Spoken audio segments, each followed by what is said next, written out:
নবী সেজদার মধ্যে পড়ে কাঁদতে থাকবে, ইয়া রব হাবলি উম্মতি, আল্লাহ আমার উম্মত গুনাহগার, আমার উম্মত গুনাহগার, আমার উম্মত গুনাহ করে ফেলছে। আল্লাহ আমার উম্মতের কি হবে? আল্লাহ আমার উম্মতের হবে কি?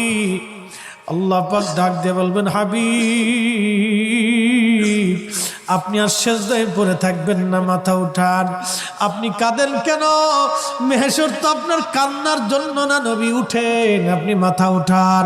আপনার জন্য আরশে মুআল্লার ডানে একটা কুরসি পেতে রাখছি, একটা চেয়ার পেতে রাখছি, একটা আসন রাখছি। আপনি নবী সেই আসনে বসবেন। আপনি মাথা উঠান, আপনি আমার হাবিব, আপনি আমার বন্ধু, আপনি আর কাঁদবেন না। হুজুর আপনি মাথা উঠান। আল্লাহর নবী তখন বলবে, ইয়া রব হাবলি উম্মতি, আল্লাহ আমার উম্মত গুনাহ করছে। আল্লাহ ডাক দিবে, হাবিব আপনি মাথা উঠান। আপনি সর্বপ্রথম হামদের পতাকা উড়াবেন, আপনি সুপারিশের পতাকা উড়াবেন, আপনি যাকে খুশি তাকে